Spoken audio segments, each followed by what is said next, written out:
Hi there. Welcome to The Preventable, the podcast giving you a seat at the table with conversations about the intersection of alcohol, drugs, and mental health in everyday lives. Take a seat and join us. Welcome to Preventable, and this is another episode where we are digging into the weeds since cannabis passed adult use in January of 22.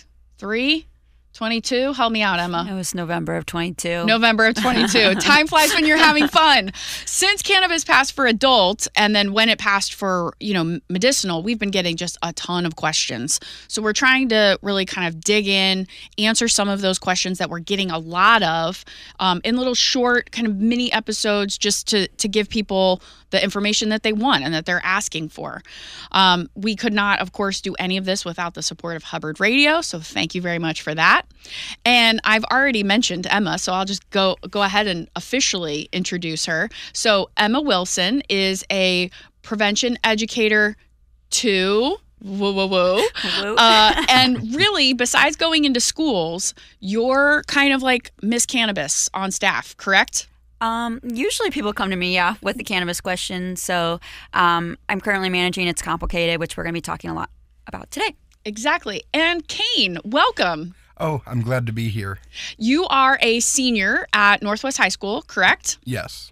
Which, if people don't know, where is Northwest? It's in Jefferson County, Missouri. There we go. All right. So one of the questions we get a lot of, particularly from educators, school administrators, counselors, is what can we provide our students to help them learn about the impacts and consequences of cannabis? So we get that a lot, right? Like, what programs do you have? Are they free? What does this look like? And the answer is essentially yes. And there's one particular program that we're going to talk about today, and that is It's Complicated. So, Emma, you are the person in charge of really executing the program, implementing it, expanding it.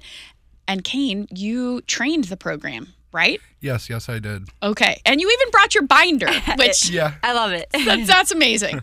So let's dive in, Emma, and tell me a little bit about It's Complicated. Like, how is it set up in terms of the program delivery? Okay. Yeah, so It's Complicated is peer-led, which means myself and some of my colleagues, we're going to train a small cohort of upperclassmen. It's about 6 hours of content, plenty of food. We train them how to facilitate, how to run a classroom, and then we model 3 lessons for them, and then they turn around and teach those 3 45-minute lessons, ideally through the freshman health classes. Okay, so Kaine, 6 hours of training, that seems like a lot. How did you get chosen for this, or did you volunteer? And then talk to me about that first day where Emma and some of our other staff came in and trained you. So talk to me about how you were recruited and then how that first day was for you. Yeah, so especially for me, I'm always trying to get involved in my school. So I'm not sure quite how my counselor did it, but various students had an email come across our inbox. I was like, would you be interested in helping out in this? And of course, it was a resounding yes for me. I wasn't entirely sure what it was going to entail, but they said it was during school and it'd be an excused absence from class. Yes! And yeah, you can never really complain about that. And when I went in, I was a bit baffled by the fact that it was 6 hours long. Yep. But we truly had a lot of fun, and I feel like I learned quite a bit in that program. Awesome. And I think, Kaine, you're describing a really pretty normal recruitment process, right? Where a counselor or an assistant principal or somebody like that will reach out to a very diverse group of juniors and seniors. And by diverse, we mean like kids who are jocks, kids I can who speak to that too. Go so, for I it. mean, Go. I'm sorry. I'll be quiet. Okay. Go, Emma. Yeah, let me have this. Work it, Emma. No, when I talk to counselors, I think automatically their head goes to like the leadership students who have already established. Is the student council. Yeah, and that's great. Right. Like, let's incorporate them, and we want to make sure that we're grabbing people from all walks of life. So maybe it's a student, who they don't have any kind of school connectedness, and this is a way to build that that positive factor. And then maybe it's a student who plays a sport, like you said. We had one school where we had like captains of the football team. Love and it. Then they were able to turn around and teach their younger sister in freshman health class. So we really make sure that we're getting or pulling from all groups, and then watching them come together in the peer training is also really sweet and endearing. So yeah. And you could even refer students who, let's say, I'm thinking about some other young people who have gotten involved with our peer programs who maybe have experimented with cannabis before, maybe even gotten in trouble and are now kind of trying to get sort of on track, right?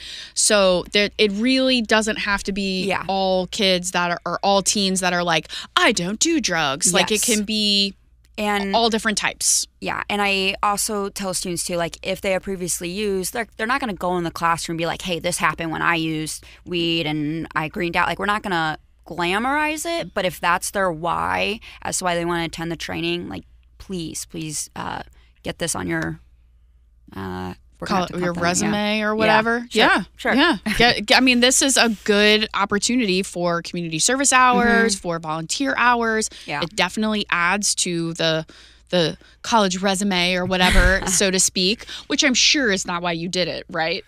I mean, so for me personally, I'm one of those students that you said is one of the, you know, more, I guess you would describe it as goody two-shoes vibe. We still want you, though. But, yeah, I thought it would be something fun, and I mean, I'm always looking for ways to get involved, especially since I had moved to Northwestern my junior year. Oh, I didn't know that. So I was looking for ways to make sure I mattered at this school, and I just thought this would be a great opportunity. Yeah. Though I definitely think she has a great point, Emma, about the, you know, diversity of the teachers, because I really enjoy how the program doesn't take the whole path of drugs are bad, I don't do them, you shouldn't. It's more so looking at it from a point of view of here's the information on it. And I feel like we don't even personally take a stance on like, you shouldn't do it, you should do it. I feel like we are just there to educate. And I feel like that is such a valuable asset for the student, because rather than feeling like they're being lectured, they're a part of the conversation. And it's, you know, referencing Prevent+Ed, it's planting that seed of thought that's going to, you know, create... I knew you'd love him. It's going to create, you know, educated decisions for them, you know, farther down the line. And I think it's very valuable that we make sure to keep that almost neutral stance so it keeps that level of stability. Are you trying to get a job? Is that what you're doing? I actually pitched it earlier to him. Keep doing it. It's working. Yeah. But I mean, what you're describing is the power of peers, right? Whether you're talking about peers as one teenager to another, whether you're talking about peers as a person with lived experience in recovery, helping another person in recovery, you know, sustain that. It is... At the end of the day, connection is the thing that binds us, right? Yeah. And so if you can walk into a classroom and you can look at one of your peers who's sitting in health class, who's probably bored out of their minds because like it's, you know, it's just a class and they're just like not into it. And you can come in equipped with education. You're not telling them what to do. You're not judging, because Lord knows we all have enough judgment in our lives, and you are simply a mechanism for education. I mean, Emma's really cool. You, a lot of times, I mean, people think you're a teenager, but you're not a teenager, right? I mean, you're not. I feel it too. Like, you know, a lot of times I get the question when I'm trying to get this into a new school. A lot of times I'll get the question from staff or admin like, well, why aren't you just coming in and teaching this? Or why aren't you sending another Prevent+Ed staff member? It's like, we could, but it's not going to hit home as much if we have somebody who's around that person's age setting that role model. And like for me, like I kind of look like them, so I think I get a little bit more of that effect than maybe some of my colleagues. Sick burn. But I mean, the research shows that like, you retain up to 13% more information. Yes. The fact that it came from a peer and not traditional adult staff. Yeah. And I can completely agree with that. I really wish you would have been there to see it. But whenever we were teaching, I was, of course, in a health class of freshman students. And we really, I mean, I always make sure to make it kind of fun and funny. Not a professional You feel. practice the curricula? Yeah. Okay. You always get But it was to the point there was a day I had to miss out on teaching. I was devastated about it. And the students that I had been working with, they were like, where's Kaine at? How are we supposed to learn without him? And I think that's just so valuable that they not only were listening to what I had to say, but valued me as a person and enjoyed having me in there. So I think that just speaks so much volume about how important it is to have a peer in there rather than an adult from Prevent+Ed. Yeah, because a lot of times too, like students say, like, oh, who got caught, who got in trouble? They called somebody and they're sending an adult in. Right. But with this, they're like you said, they're a part of the conversation, and it's not necessarily because like someone got caught. So, do you feel? And I hope, Kaine, I'm not putting you on the spot here, but sometimes when we implement peer programs, whether they're around alcohol or cannabis, some schools will actually have the peer teachers sign sort of a code of conduct, right? Because if, let's say, we trained you and it's complicated, and now it's a Friday night and you're at a party and you're using edibles, there is a possibility that the young people that you were teaching are going to look at you and like go, well, that program must be a joke, right?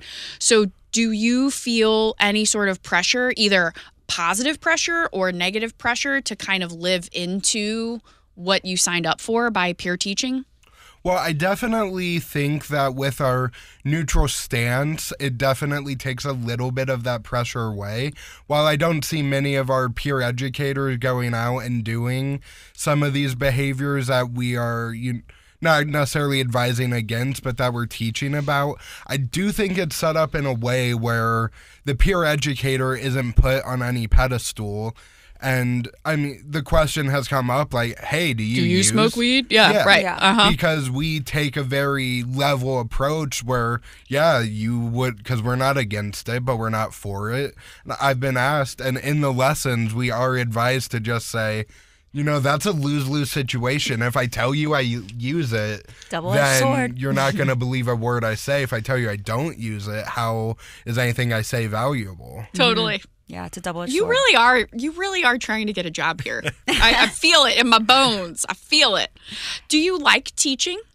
Have you ever thought about being a teacher, or is this like made you think like, oh no, teaching ain't for me? So it's actually a very close to home subject for me because I currently work in the elementary school setting, but I only do before and after school programs because high school. Cool. And it is the most rewarding work I've done, though I feel like another aspect of working in schools is you see the negative aspect of the job, and it just breaks my heart the way teachers, bend backwards for such little recognition. And it's just, I have thought many times just, emailing my college and being like, hey, how I was coming in for business? Switch me to education. But I just haven't gotten over I feel like you're signing yourself up for a life of negative work experience, even though it happens to be the most rewarding I've ever found. Yeah. Wow, that is, I think, very spot on. And I mean, I literally met you 5 minutes ago, but I feel like if anybody could figure out a way to combine business and education, it might be you. Oh, I've definitely thought about it. I mean, that would be you. Emma, so you are traveling across the state and even the country, trying to spread the word about it's complicated. Yeah. And when folks are in our 7-county Eastern region, the program It's free. is free. Can you say that one more time? It's free. It's free. And so by free, what are they getting when a school in our region signs up for this program? Yeah, so when a school in our service region contacts me or I contact them. I'm providing technical assistance, so actually helping them recruit teens or give them ideas on how they can recruit. Some counselors are like, I got it. Like, yeah, we've got a built-in group. It's some fine. Counselors are like, I can't find anyone, and so I give them ideas. And so we are offering that. And then the 6-hour training during a full school day. And then I'm offered, again, more technical assistance. And then they're getting the curriculum, and then they're able to implement it semester after semester after semester. So it's not like it's just a one and done thing. This is something that theoretically they could keep rolling. So then within 4 years' time, you would have all grade levels trained in this program. And we're trying to take this beyond our region into across the state and into other states. And you've presented at lots of different conferences because this program has really good results. Yes, it does. Okay. Do you want to talk? You don't have to start quoting facts and figures, but could you just talk a little bit about some of the results? Yeah. So when we are surveying our students, we're surveying our peers, we're surveying our actual students in health class. And so I will say one thing that I'm pretty stoked about regarding our results is the increase in perception of risk. Because not to go quoting numbers, but in the state of Missouri, it's not that half of our seniors are smoking weed. Correct. But we know that about half of our seniors see little to no risk in smoking weed twice a week. And we know that with a decreased sense of risk, that can lead to use. Yes. And because they don't think it's a big deal. Yes. So if it's not a big deal, then what would this harm me? Right. So we're trying to, work upstream as we do. That's right. And as we do. As we do. And what we've noticed that through this curriculum from pre to post, that our students, they have an increased risk perception with infrequent use. So even using just monthly, they're starting to notice that, like, hey, that could be risky. That could affect, we talk a lot about brain development. We talk about other consequences related to our health, and even like financial and legal consequences, which they're not always taught in the health class setting. And so we're making sure they have a robust understanding of like cannabis and the effects on an adolescent versus the effects on maybe like an adult. Yeah. And I really think that with the legalization that has come our way, especially on the student side of it, because I have seen it from kindergarten all the way to the high school level, I feel like the perception since the legalization has changed so much that children, especially my generation, aren't sure what to think. Yeah. Yes. Because growing up, it was criminalized. You would get in legal trouble for even possessing it. And while that's still true for children, make sure to remember that.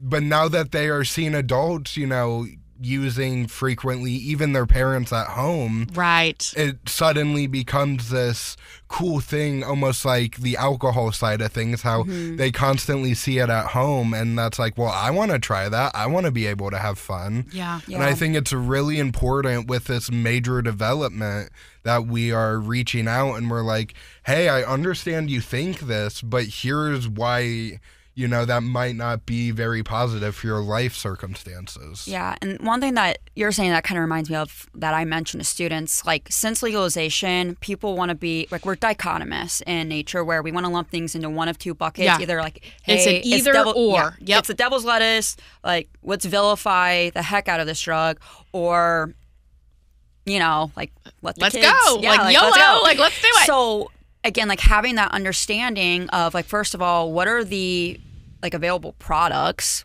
what are different rates of or potencies of THC, what are the effects of smoking 15% versus having an edible that's 60% THC. So talking about how it's going to have varying effects, how it varies, like I said, amongst adolescents and adults, because it is different. It is different. And the difference between medicinal and recreational. Yep. So we talk about in the state of Missouri, there's different conditions that you can technically get a medical card for, but we look at the scientific evidence in the literature, and that has a different story. There's only less than a handful of conditions that are actually scientifically proven to be relieved through the use of cannabis. And so we do sometimes get pushback from the students. I don't know if you got pushback on that particular. Oh, of course. Yeah, but I think just taking a step back and understanding we don't have all the science yet. Yeah. But this is what we know right now. And so again, we're not shoving an opinion on the students. We're just giving them more tools in their toolkit, and that is the science. And it doesn't have to be either This or devil's lettuce or do it because it's legal and whatever. There is nuance, and it is a complicated issue. The name. Yeah, right? It's very complicated. It is complicated. Yeah. And that might seem like a sort of excuse, but in reality, it is a very complicated issue. Even the legality of it, right? Oh, I mean, Kaine, you were talking about, it's illegal for kids, but in the country, it's also still illegal, right? Yeah, and that's so confusing for people to wrap their brain around. In the teaching, we even go over the whole loop that while it is legal per se in the state of Missouri and the state of Illinois, well, where it's not legal? Where? The state line. Because that is federal property. Interesting. Yeah. Okay. Did you like teaching it? Like, if you were asked to do it again, would you? Oh, I very much enjoyed every second of it. I feel like it had a lot of value to it. And I have a lot of hope for my generation because Me too. Those who Me know too. I hate how people rain on you. I know. Well, the kids this are all is right. proof. Yeah. Those who know Gen Z, I mean, I may be falsely going about this, but I feel like Gen Z is a generation that ended the cigarette because you ask any of my, fellow students, oh, they smoked a cigarette in 2024? That's disgusting. Right. And while, vaping and cannabis have really come up, I feel like it's just education that'll get us over the hump right. because drinking is down, amongst your generation. I mean, there's a ton of people in your generation that choose abstinence from alcohol for lots of different reasons. They're they're sober curious. And you all are so much more politically aware, I think, of what's going on and the traps of commercialization and consumerism. I mean, you have all of these tools at your fingertips with social media that you can really become educated.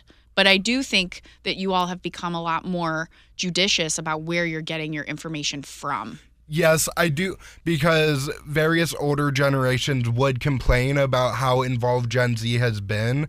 And I feel like that's partly for, lack of education in various topics and us still feeling like we need to better our situation.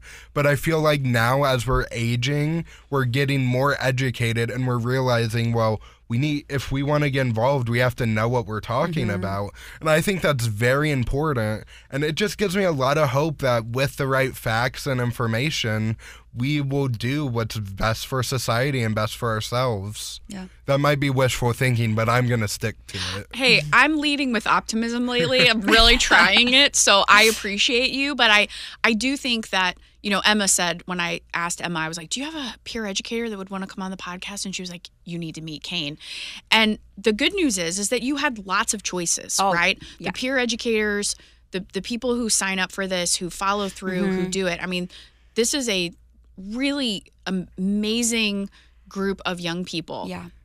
And you could have picked any of them. And you asked Kaine because he is eloquent in how he talks about things.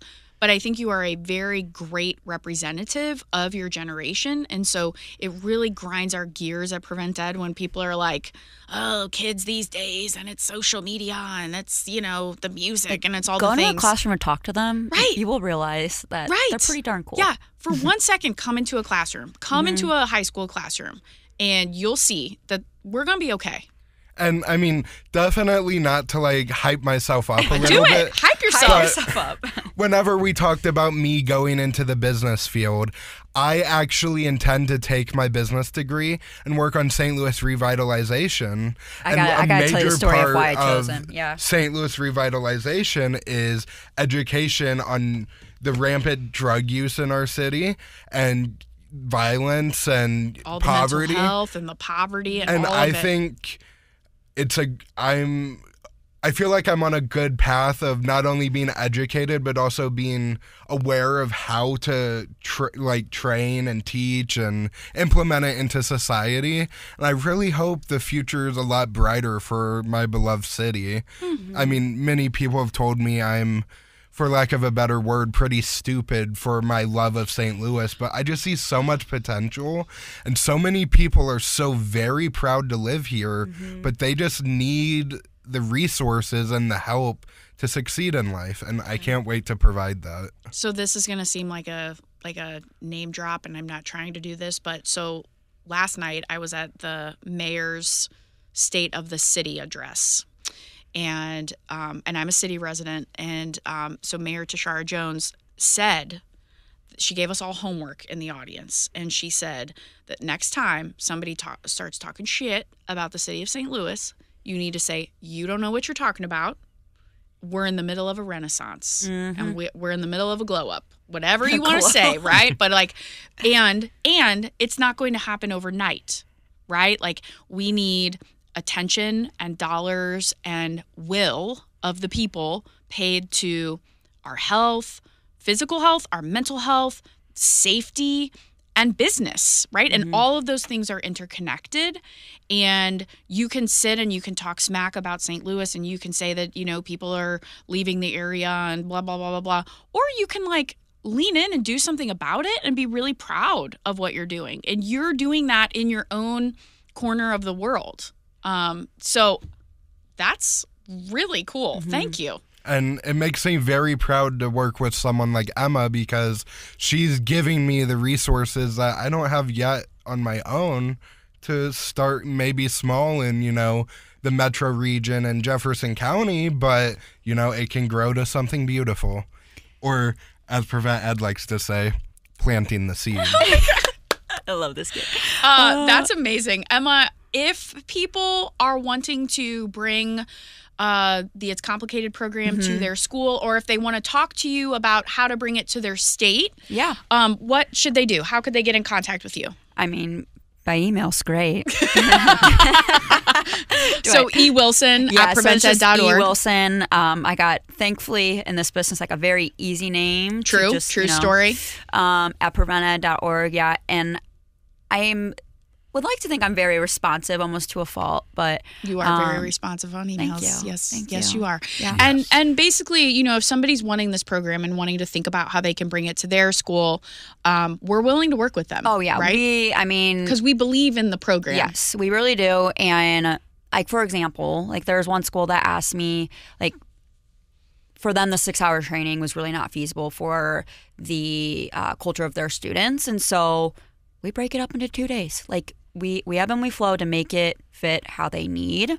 But I also, before we go, I want to tell the story of Kaine. Do it. Tell us. So I mentioned food, right, at the training. Yes. Okay. So that is important. Yes. That is a way into a teenager's stomach. Yes. And stickers. Oh, yes. And stickers. Oh, I loved the stickers. Okay. All right. Cool. Yes, Kaine did. So I had students vote on where we were going to get pizza for lunch. Okay. And it was Domino's or a local spot. Saucy's? No. It was Sorelli's. Oh, Sorelli's. Yeah. Okay. All right. And students just played it safe. Like, and I had them close their eyes, and pretty outstanding choice for Domino's. Okay. And I think it was mostly because students have never tried the other place. Oh, that could be possible. And so they all go out and, you know, go to the bathroom, get refreshed, whatever. And then Kaine sticks around and he's like, we really need to support local business. Yes, Kaine, yes. And so Chris and I were like, you know what? We're going to support local business. And so without people knowing, we ordered Sorelli's, and I bet they loved it. There wasn't any leftovers. So I definitely think that because, I mean, not to get into rant about corporate America, but obviously Domino's is the cheaper option. And Yes. I have Yes. been known to maybe be a little irresponsible with money and go with the, you know, maybe a tad bit more expensive but local option. So, I mean, definitely no shade to my fellow students because they were taking the economically viable option. Right. And it's a known commodity. They knew what they were getting. Yeah. But, No you shade. know, I wasn't spending my money. I was spending Prevent+Ed's money, and I was completely fine with that. sacrifices we are willing to make. Well, thank you for pushing local business, especially Jefferson County. Everybody who listens to this podcast regularly knows that I'm from Jeffco, and I'm Jeffco proud, so appreciate that. You name dropped Chris, so I do just want to mention Chris Allen, who has been a previous podcast guest. He is my brother from another mother, and he used to work at Prevent+Ed. But really, and this is kind of the last thing I'll say, is that Northwest has been a leader. Jefferson County schools in particular have been a leader in bringing peer programs to their students. Yes. You all not only have, it's complicated, you've had Tripod, which is our alcohol peer teaching program, and you train all of the sophomores every year in teen mental health first aid. Mm-hmm. That is a commitment that the district has made. I'd like to think it's because of Chris, but I know that there's a lot of other players there. But also it's because you have the students like yourself who think it's important and communicate the importance of paying attention to mental health. Mm-hmm. So thank you. Great suggestion to bring Kaine on. And I just hope your inbox is like flooded with all of these interests and inquiries about It's Complicated. I hope so too. And when you email me, like, we're going to set up an actual meeting. I'm not going to like send you an essay. Right, exactly. Clarify. Like Emma provides like white glove service. Yeah. Yes. Yeah, sure, we'll go with that. Thank you so much for being here. If you liked digging into the weeds with us, please consider rating, reviewing, and subscribing. Don't forget we have a different microsite that is intheweeds.org, and it's set up through the Prevent+Ed website. So you can go there and get age-specific talking kits. If you have more questions that you'd like us to feature on this podcast, please submit those questions there. Thank you, Kaine. Thank you, Emma. You're welcome. Thanks. Thank you. Bye. Thanks for joining us at The Preventable, brought to you ad-free by Prevent+Ed. Prevent+Ed works to reduce or prevent the harms of alcohol and other drug use through education, intervention, and advocacy. Please visit their website at prevented.org. Like what you heard? Rate, review, and subscribe to stay up to date with what we are serving on The Preventable.